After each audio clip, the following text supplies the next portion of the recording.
In this bass lesson, you're going to learn how to transcribe, how to hear something in a song and then figure out exactly how to play that on your bass. Hi, I'm Luke from Become a Bassist, and if you ever wanted to ditch the dodgy tab sites and figure songs out for yourself, then stick around for this video. I think you'll like it.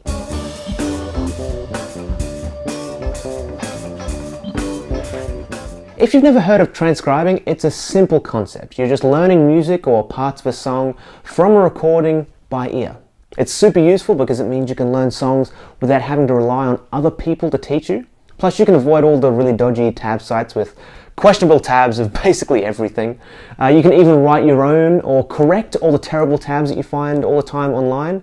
Imagine the whole world that can open up for you. You can listen to any song and learn any part of it.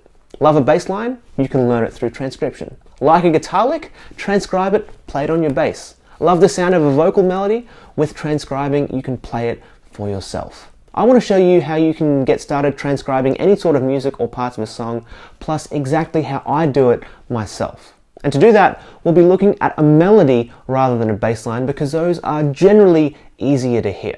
If you want my specific recommendations for deciphering bass lines in recordings, check out my video all about that. I'll put a link in the description. But right now, let's head on over to my computer and I'll show you exactly how to get it all done. Alright, so let's dive in. The song we'll be looking at today is a song called Strasbourg Saint Denis by Roy Hargrove, amazing trumpet player.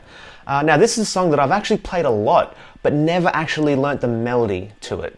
So I played it at a gig last week or 2 weeks ago, and it made me want to learn it properly. So the first thing you want to do when you're trying to figure out a song from a recording isn't just to jump straight to your bass and try and figure out all the notes. The very first thing you want to do is just listen. That's step one. Listen intently and actively to whatever you're trying to transcribe. So let's do that a little bit right now. I've got this melody queued up in Transcribe here. So let's just give it a listen and we'll be trying to play the melody that the saxophone and the trumpet are playing together. So here it is. Oh, pardon me.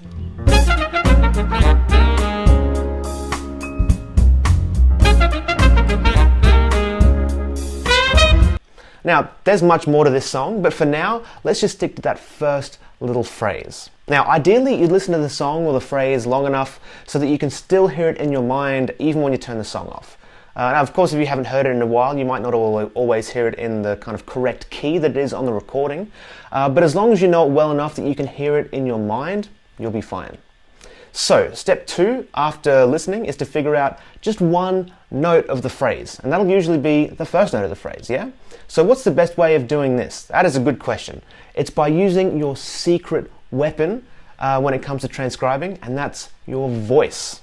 Yeah, I want you to try and sing the thing you're trying to play. Now don't worry, you don't have to have like a wonderful singing voice or anything like that. All you need to be able to do is match the pitch of the recording in whatever octave. If you've got a really deep voice and the melody is really high, then you can take that melody down into your own register.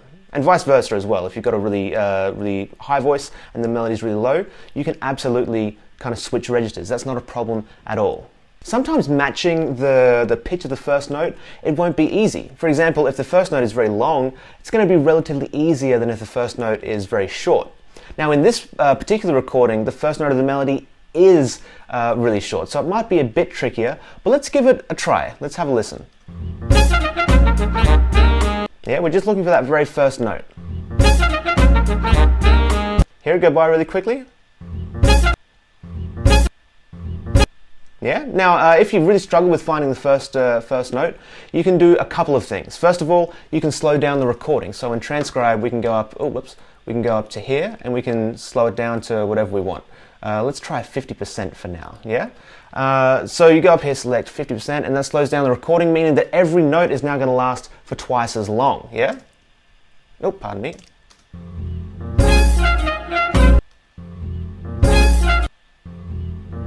Yeah, every note lasts twice as long, which in theory should make it twice as easy. Just listening to that first note, yeah? Now you can do similar things in programs like GarageBand and Audacity as well, but are you hearing the first note yet? Now, if that's not quite enough and you still can't make out the very first note, you can also just isolate that one note in particular. So, starting right about there, if I highlight this part of the waveform, we'll get this. Now, this is just the first note of the melody, nothing else. Now, can you sing that note? It's ba. That's our first note of the melody right there. So, we've listened intently, that's step number 1. We've sung the first note, that's step number 2. Step number 3 is to figure out what that note is on the bass. Now notice all this work that we've done before we even involve our basses. This is very different than hearing something for the first time and then immediately kind of trying to figure it all out. Now if you're experienced and have worked on your ear and all that kind of stuff, you can do things that way.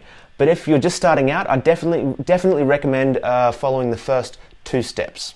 But let's figure this note out. Remember, this is the note we're looking for. Yeah, now I've played this song before, so I know the bass line starts on a B flat. So let's see if the melody is the same as the bass note. So this is our target note, and if we play a B flat, oh, that's the B flat. So where is that? Here's our target note, and here's the B flat. Okay, so these 2 notes obviously aren't the same. Our target note is here. Sorry, here, but the B flat sounds like this. B flat's a little bit too high, right? So our melody must be below it. So let's just try coming down chromatically and see if we can find it. Okay, so there it is. The note is actually an A flat, not a B flat. So our first note of the melody, that A flat right there. Awesome to know. Now from here, we just follow the same process. We listen, sing, and play back. Yeah, as you get more and more advanced, you'll be able to kind of hear multiple notes, maybe even entire phrases that you can just kind of plug into your bass and off you go. But you can start slow. You don't have to start doing like crazy stuff like that. Now, you know the first note. Now let's try and figure out the second note. Now we can just try and isolate the first 2 notes.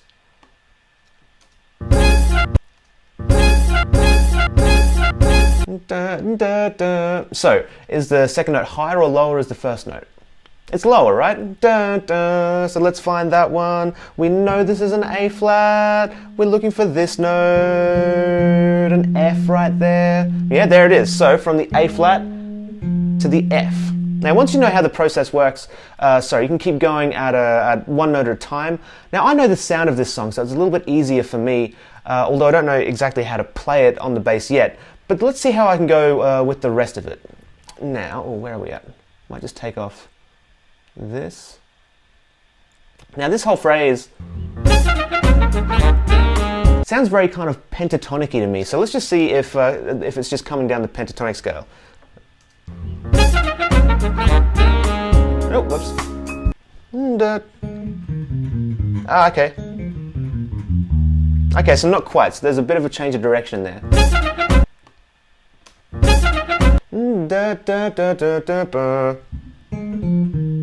Okay, so we're going, yep, it is all A flat major pentatonic, it sounds like.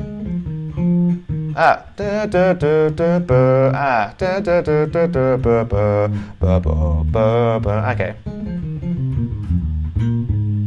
Yeah, so all the notes are just A flat major pentatonic, same as the kind of F minor pentatonic. But we've got a few jumps back and forth. And then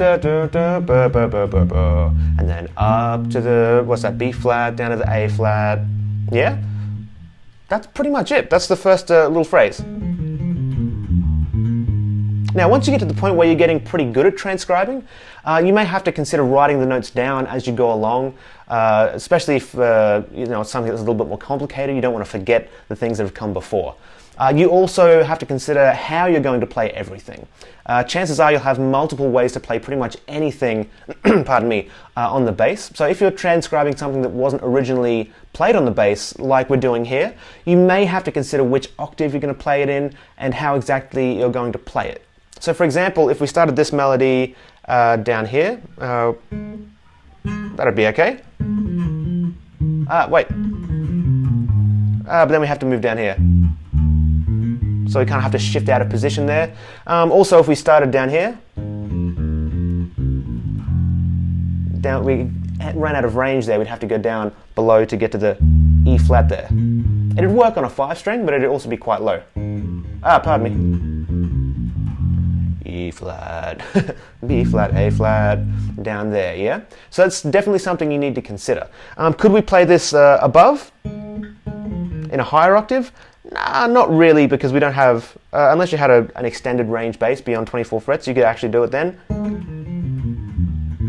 But I think that's actually probably the easiest place to play it. Just like that. And by the way, what works for me may not be great for you, so you'll have to kind of make up your own mind about how you play some of this stuff, especially the stuff that isn't originally on bass. The other important thing to consider is the small details of what you're transcribing. Things like which notes are more emphasized, which ones aren't emphasized at all. Are there any articulations you need to be looking at? Should you pluck everyone? Should you use kind of hammers and pull-offs? Let's look at Strasbourg once more and see what they do on the recording. Ooh.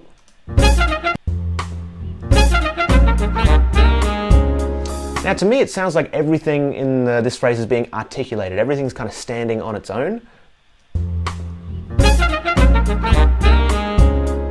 Yeah. So to kind of mimic that, that same effect on bass, that probably means plucking every note and maybe making them a fraction shorter than you might ordinarily do. So kind of this kind of sound. Pardon me. Yeah, rather than this. Yeah, that's kind of a bit smoother. Using pull-offs and stuff, but it doesn't have the same effect as the recording. Make sense? These are the kind of little differences that add up to making a big difference. So that's the basic process for transcribing and figuring out music, melodies, songs, riffs, or licks by yourself. Step 1, intent, active listening. Step 2 is just finding the first note and singing it or humming it. Step 3 is then to find that note on your bass and then rinse and repeat. When you get more advanced, you can start to think in terms of multiple notes or even entire phrases, but every step of the way, you should be considering where exactly on your bass you want to play everything, and of course, how you're going to play it. On easy songs, you should have no troubles with this process, but if you need a little bit of extra help, I use a software called Transcribe. It's what I was using in this video. If you'd like a free trial, just click the first link in the description and give it a shot. I use it all the time and I recommend it to pretty much all my students. Thanks so much for watching. It's good to have you with me. I'm Luke from Become a Bassist, and I'll see you in another video soon.